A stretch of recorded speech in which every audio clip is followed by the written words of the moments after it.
बिस्मिल्लाहिर्रहमानिर्रहीम। मेरा नाम डॉक्टर हमाद है और मैं ईएनटी स्पेशलिस्ट हूँ। हम ये वीडियोस बनाते हैं कुछ अवेयरनेस प्रोग्राम्स के लिए, कुछ आप लोगों को डिज़ीज़ समझ आ जाए ईएनटी की, ताकि आप लोग अपने उस डिज़ीज़ के मुताबिक उसका इलाज करें, उसको लिंगर ऑन मत करें। कुछ हमारे वीडियोस में गैप आ गया था, कुछ पर्सनल हम बिज़ी हो गए थे सर्जरीज़ में और कॉन्फ्रेंसेस में, तो अब वो सिलसिला वापस शुरू होगा, जो कि मैं अब शुरू कर रहा हूँ। और अभी जो मैंने एक पूरा प्रोग्राम बनाया महीने या 2 महीने का, वो है सर्जरीज़ के ऊपर। डिज़ीज़ तो सबको पता चली जाती है, आजकल चैट जीपीटी आ गया है, चीज़ें आ गई हैं, लेकिन अभी जो मेरा आप लोगों को समझाने का मकसद है वो है कि सर्जरी करवानी कि नहीं करवानी, करवानी है तो क्यों करवानी है, और कब वो इंडिकेशन है सर्जरी की। बिकॉज आप एक डॉक्टर के पास जाते हैं, वो डॉक्टर आपको सर्जरी का बोलता है, फिर आप एक और के पास जाते हैं, वो आपको बोलता है, फिर आप एक और के पास जाते हैं, वो बोलता है नहीं, फिर आप आखिर में उसको कंफर्म करने के लिए एक और के पास जाते हैं, वो भी बोलता नहीं, तो आप फंस जाते हैं। तो इससे बेहतर आपको खुद पता होना चाहिए कि मैं किस तरफ खड़ा हुआ हूँ, मुझे वो सर्जरी करानी है कि नहीं करानी है, और इसके प्रोज एंड कॉन्स क्या हैं। मुझे याद है कि मैं जब अपनी ट्रेनिंग कर रहा था और हमारे उस्ताद थे बाहर थे, तो मैंने सर्जरी की, बड़ी फास्ट की, तो उन्होंने कहा शाबाश बेटा, लेकिन आई थिंक यू थिंक कि अ good surgeon is who does it surgery very fast, यानी कि जो तेज़ करता है और अच्छा करता है। मैंने कहा जी सर। उसने कहा नहीं, a good surgeon is when he knows when not to do surgery, यानी कि कब आपने नहीं करनी। सर्जरी तो सब कर लेंगे, लेकिन कब नहीं करनी, उस पेशेंट को ज़रूरत है कि नहीं है, ये एक पता होना चाहिए हमें और आपको। तो आज का जो टॉपिक मैंने डिटेल टॉपिक डिस्कस किया है वो है एडिनॉइड्स एंड टॉन्सिल। अच्छा, ये बीमारी को मैं एक छोटा सा लेआउट दूंगा वैसे 2 मिनट का, लेकिन अगर आपको उसको डिटेल देखना है तो आप मेरी वीडियोस में एडिनॉइड टाइप कर सकते हैं, और you can always review the complete videos of adenoid, हम क्या बात कर रहे हैं। और अगर एडिनॉइड्स कंप्लीट हो गया टॉन्सिल इस वीडियो में, नहीं तो हम इसको कंटिन्यू करेंगे। कोशिश करूंगा मैं एडिनॉइड्स पहले लेके चलूँ, बिकॉज ये इतना कॉमन है और इतना इग्नोर्ड है कि हमें, आपको भी अंदाज़ा नहीं और लोगों को भी अंदाज़ा नहीं होता। तो छोटा लेआउट, एडिनॉइड्स ये एक वो झल्ली है जो बच्चे के नाक के पीछे होती है पैदाइशी। ये बच्चे खराटे लेते हैं, मुंह खोल के सोते हैं, स्नोरिंग करते हैं, पेट फूलता है इनका, फेस लंबा हो जाता है, किसी का थूक निकलती है सोते हुए, और कानों की तकलीफ होती है। इसकी डिटेल टॉपिक्स हैं उसके अंदर।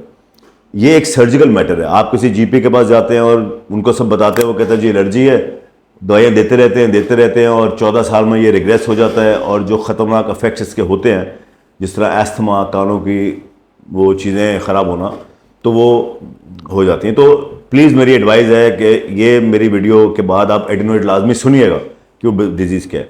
हम आते हैं इसकी सर्जरी के ऊपर।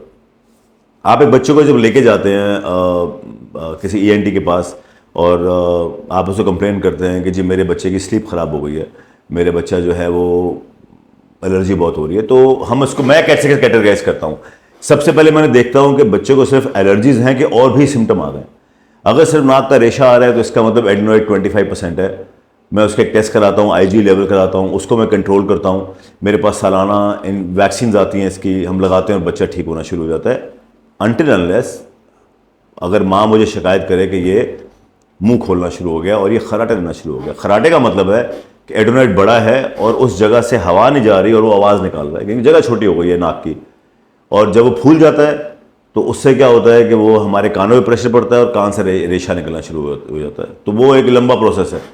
तो मैं हमेशा एडवाइस करता हूँ सर्जरी कि जब मरीज़ मुंह खोल के सो रहा है, उसके दांत थोड़े से बाहर आ गए, उसका फेस लंबा हो गया है, ड्रूलिंग ऑफ सलाइवा यानी कि थूक शायद निकलना शुरू हो गया और कानों की तकलीफ आ गई है, तो हम एडिनॉइड सर्जरी उसको कहते हैं। अब इसमें जो चीज चंदाने वाली चीज़ें हैं वो ये हैं कि इसमें होता क्या क्या है।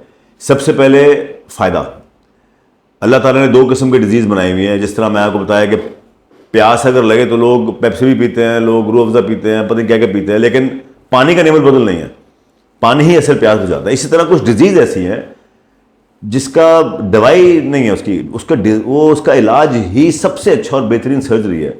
Just like gall stone, cyst, thyroid swelling, appendix, tonsils and adenoid. ये वो 6 हैं और बहुत है।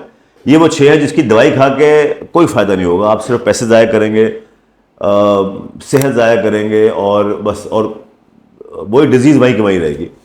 तो एडिनॉइड एक ऐसी ऑब्स्ट्रक्शन है जिसको हम निकालते हैं। तो हम फ़ायदे इसके क्या हैं कि ये जो आपके नुकसानात होने वाले हैं, यानी अस्थमा होने वाला है, कान ख़राब होने वाले हैं, वेन्स यहाँ फूल जाती हैं, बच्चों के फेस की शेप चेंज हो जाती है, पूरी फैमिली का फेस गोल है और आपके बच्चे का लंबा हो जाएगा तो कोई वजह है, वो फैमिली के ऊपर फेस नहीं गया, that is because of his mouth breathing. मुंह खोल के सांस ले रहा है तो ये लंबा होना शुरू हो जाता है। तो ये है एक वजह कि ये सर्जरी करानी चाहिए। बच्चे के टेस्ट कराते हैं हम, इसके अंदर 2-3 चीज़ें मैं आपको समझाना चाहता हूँ कि मैंने देखा आज से पहले कुछ लोग सिर्फ एडेनोइड्स निकालते थे, लेकिन मेरा तरीक़ेकार ये है कि मैं पहले कानों का टेस्ट लाजमी कराता हूँ। अगर मुझे ज़रा सा भी खदशा हुआ कि वो फ्लूइड कान में जा रहा है या वो फ्लूइड कान को ख़राब करेगा इन फ्यूचर, तो मैं एडेनोइड के साथ कान को भी ठीक करता हूँ। कान के अंदर भी हम ट्यूब डालते हैं जिसको ग्रोमेट कहते हैं, ताकि 1 साल के अंदर वो सारा चीज़ें जो नेगेटिव प्रेशर अल्लाह ताला ने बनाया हुआ है वो हो जाए, सही हो जाए और वो कान ठीक हो जाए। तो पहले जी फिटनेस होती है सारी, ब्लड टेस्ट होते हैं, इसकी एलर्जीज टेस्ट होती हैं, इसकी चीज़ें चेक होती हैं और उसके बाद फिर हम इसको कंपाइल करते हैं कि हाँ भाई patient is fit for surgery. मरीज़ आता है हमारे पास, मरीज़ को हम मुआयना करते हैं, दूसरी फिटनेस हमारी ओटी में होती है, सैचुरेशन देखते हैं हम, उसकी चेस्ट देखते हैं, चेस्ट साफ़ है तो हम सर्जरी करते हैं। इसकी सर्जरी बहुत आसान हो गई है, अब तो ये 5 to 10 सेकंड्स की सर्जरी है, बिकॉज जो इंस्ट्रूमेंट जो एंडोस्कोप्स अब आ गए हैं कि हम मुंह के ज़रिए जाते हैं और इसको पूरा छील के साफ़ करके इसको कॉटराइज करके इसको हमेशा के लिए सील कर देते हैं। कुछ एडेनोइड्स वापस आ जाते हैं आफ्टर 1 year और 6 month, अगर उनमें टेंडेंसी है, अगर वो बहुत एक्टिव है और वो बहुत लेट निकाले गए। नॉर्मली हम 4 साल में निकाल देते हैं, लेकिन मेरे पास एवरेजली बच्चे 9 साल में आते हैं, क्योंकि वो 5 साल एलर्जीज का इलाज करा रहे हो तो वो एलर्जी होती नहीं है, वो एक प्रॉब्लम है। तो हम उसको छीलते हैं, उसको निकालते हैं और उसको पैक करते हैं। 6 घंटे में बच्चा जो है, इस पर कोई स्टिच नहीं आता, 6 घंटे में बच्चा घर जाता है और 2-3 दिन में वो बिल्कुल नॉर्मल हो जाता है। अब इसमें बहुत से सवाल हैं तो जो माँ बाप करते हैं कि सर ये निकालना क्यों ज़रूरी है, वो मैंने आपको बता दिया। कॉम्प्लिकेशंस, सर्जरी कितनी मुश्किल है आजकल, it is a day care surgery, 5-10 second की सर्जरी है, मतलब मरीज़ बेहोश होकर जब बाहर निकलेगा तो उसको आधा पौना घंटा लगेगा।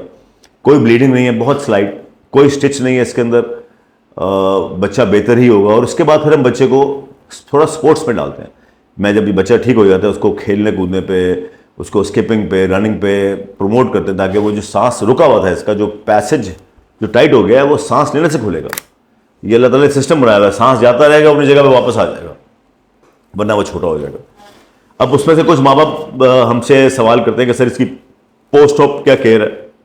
इसकी पोस्ट ऑप केयर ज़्यादा नहीं है, एंटीबायोटिक जाती हैं, एंटी इन्फ्लेमेटरी जाती हैं, नेजल स्प्रे जाते हैं 10-15 डेज़ के लिए। लेकिन जो चीज़ें आपको समझाने वाली वो ये है, इसकी वजह से एक हार्मोन ख़राब होता है जो कि लोग नहीं चेक करते, तो उसके अंदर surgery is a start of procedure, start of treatment. वो अगर हार्मोन ख़राब हो रहा है तो आपको उसको 1 साल लगाना ठीक करने के लिए। हर साल वैक्सीनेट करता हूँ मैं, जिस तरह बाज़ार में फ्लू शॉट आता है, 1 शॉट आता है जो हम लगाते हैं। एक दवाई आती है एंटी एलर्जिक, मैं साल में 3 कोर्स कराता हूँ। अच्छा load of iron, vitamin D देता हूँ, क्योंकि आयरन ही आपकी सपोर्ट है, आपकी हिफाजत है, आपकी डिफेंस है। नाक के गोश्त एवरी मंथ आके देखता हूँ मैं कि ये बच्चे की नाक के गोश्त तो नहीं बढ़ रहे। और आखिर में जो हम चीज़ देखते हैं कि एक्सरे करा के देखते हैं दोबारा एडेनोइड्स ना ग्रो कर रहा हूँ। ये वो पोस्ट ऑफ केयर है जो अगर आप करेंगे और डॉक्टर्स करेंगे, अगर आप पेशेंट को अवेयरनेस हो, आपको लोगों की अवेयरनेस है ये, तो ये चीज़ें जो इसके इफेक्ट्स हैं वो ठीक होना शुरू हो जाएंगे। क्योंकि वो हार्मोन अगर है ना तो उसमें आपको अंडे की जर्दी से पीछे रहना है, जो एडेनोइड का हार्मोन होता है। आपको प्लांट से दूर रहना है, आपको फर से, स्टफ टॉयज, बकरे, जानवर, उनसे दूर रहना है।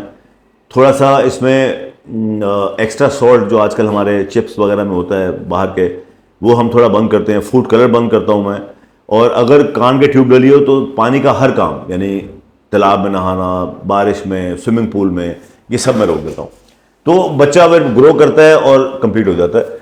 एक और थ्योरी इसके बारे में ये है कि ये आधा काम अभी होता है और आधा काम इसका 17 में होता है। अगर उस बच्चे की हड्डी 60 टेढ़ी है तो हमारे मेरे कैमरों में नज़र आ जाती है। तो मैं माँ बाप को समझा देता हूँ कि आप अगर एडेनोइड्स कराएंगे तो उसको जब रिव्यू कराएंगे तो 17 का जब ये होगा तो ये आपको याद रखना है कि आपने इसकी दोबारा रिव्यू करा के सर्जरी करानी है, जो कि नेजल बोन की होगी। वो सेप्टोप्लास्टी में आपको आगे बताऊंगा, और जो हम एंडोस्कोपिक बलून साइनोप्लास्टीज करते हैं तो ये हम निकालते हैं। और पेशेंट की जो पोस्ट ऑफ केयर हम मेंटेन करते हैं, तो अल्हम्दुलिल्लाह जितने मैंने मरीज़ किए, जितने बच्चे किए हैं, उनके रिजल्ट बहुत अच्छे आए हैं। अभी कुछ दिन पहले हमने एक पेशेंट किया, उसको एडेनोइड्स की वजह से कान में हेयरिंग एड लग गया था।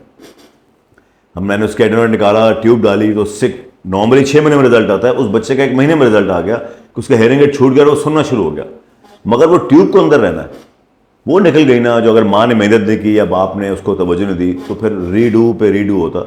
बहुत से मेरे ऐसे पेशेंट हैं जिनको मैंने दोबारा सर्जरी की है, दोबारा मैंने मतलब ट्यूब डाली है, लेकिन अल्हम्दुलिल्लाह वो 2-3 साल में बिल्कुल नॉर्मल हो गए। अब आखिर में जो चीज़ आपको बताने वाली है कि फ़वाइद क्या है सर्जरी के। अब आपको मैंने बीच में सारा कुछ बताया था क्या फ़वाइद है। एक चीज़ जो मैं बहुत इंपॉर्टेंट कहता हूँ, लैक ऑफ ऑक्सीजन, यानी अगर आप लोगों को अगर ऑक्सीजन कम जाएगी या लैक ऑफ स्लीप अगर ये कम होगी तो आप लोगों के सिस्टम ख़राब हो जाएंगे, यानी कि स्ट्रेस, एंजाइटी, डिप्रेशन ये सब आएगा, बॉडी पेन्स रहेंगी, बुढ़ापा जल्दी आएगा, बच्चे लेज़ी होना शुरू हो जाएंगे। एक वो रहता है ADS, attention deficit syndrome, concentration towards your work, ये कम हो जाती है। तो इसलिए हम इसको निकालते हैं ताकि ऑक्सीजन लेवल में प्रॉपर रहे, दिमाग को पूरी ऑक्सीजन जाए और आप अपने काम में प्रॉपर ठीक रहें। हाइट के ऊपर काम करता है ये, वेट के ऊपर ये काम करता है, ये सब एक सिस्टम है जो अल्लाह ताला ने बनाया हुआ है। तभी नाक सांस के लिए दिया, मुंह नहीं दिया हुआ, 2 जगह दी हुई है। फिल्टर यहाँ पे है, अगर यहाँ का फिल्टर ख़राब होगा तो समझे आप कचरा सांस ले रहे हैं जो कि इवेंचुअली आगे ख़राब करेगा। और oxygen level, low oxygen level 1%, वो कहीं ना कहीं इफेक्ट लेके आएगा through body pains, through asthma, through skin colour discharges, बाल गिरना, एनीमिया यानी कि हीमोग्लोबिन कम होना।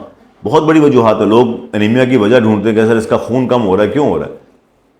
ऑक्सीजन कम जा रहा है, नाक की हड्डी टेढ़ी है, फिर ब्लीडिंग डिसऑर्डर होते हैं और बहुत चीज़ें इसके अंदर। लेकिन one of the reason to avoid this complication is you go for surgery. अपने एडेनोइड्स को निकलवाएं, इसका ख्याल करें। आजकल हमारे पास डायथर्मी लेज़र भी है, हमारे पास एंडोस्कोपिकली निकालते हैं हम, कोई बच्चे को तकलीफ नहीं होती, इसमें कोई स्टिच नहीं होता। 3-4 दिन में बच्चा बिल्कुल फिट होता है और अपने काम पे जो भी वो पढ़ता है, स्कूल जाता है, चीज़ें करता है, कॉम्प्लिकेशन बच जाती है। तो इसलिए आखिर में मैं ये कहूँगा कि प्लीज़ सर्जरी से भागेगा नहीं, ये बहुत अच्छा इलाज है। उससे बहुत बेहतर है कि बच्चों को आप एक ऐसे डिजीज़ के लिए सारी उम्र दवाई दे रहे हैं जो ठीक हो सकती है। तो इसलिए अपने डॉक्टर से रुजू करें, डॉक्टर चूज़ करें, ओपिनियन लें, आपका हक है ओपिनियन लेना, आपको पता होना चाहिए क्या चीज़ है ये। अपने बच्चे की सर्जरी कराएं, ख़तरनाक नहीं है। एनेस्थीसिया की मेडिसिन बहुत सेफ़ आ गई हैं, हर चीज़ चेक करके डॉक्टर्स ऑपरेट करते हैं। जारी बात है, हार्ट कंडीशन हो गई, ब्लड लेवल हो गया, ब्लड, ये सारी चीज़ें हो गई, तो इसकी सर्जरी कराएं। अब चूँकि वीडियो का टाइम हमारे पास लिमिटेड होता है, टॉन्सिल की, इसी का पार्ट 2 है टॉन्सिल की सर्जरी। उसमें मैं आपको समझाऊंगा कि हम साथ टॉन्सिल कैसे निकालते हैं, क्योंकि उसकी केयर थोड़ी लंबी है, उसकी कॉम्प्लिकेशंस हैं थोड़ी, लेकिन वो कराना क्यों ज़रूरी है वो आपको इंशाल्लाह बताऊंगा मैं। आखिर में एक और चीज़, जितने भी माउथ फीडर्स हैं मैं उनसे फिर गुजारिश करूंगा, स्ट्रॉज नहीं पिलाएंगे, स्ट्रॉ से बच्चों को नहीं देंगे, जितना ये चूसेंगे उतना कान ख़राब होगा। तो इसलिए हम निपल्स बंद करते हैं, यानी कि फीडर चूसनी है तो वैसे बंद कर रहे हैं हम। स्ट्रॉ से नहीं पिलाते बच्चों को, मैं केयर करता हूँ कि स्ट्रॉ से ना सक करे, ताकि ये कंट्रोल में रहे और हम इसको ठीक कर सकें। Thank you.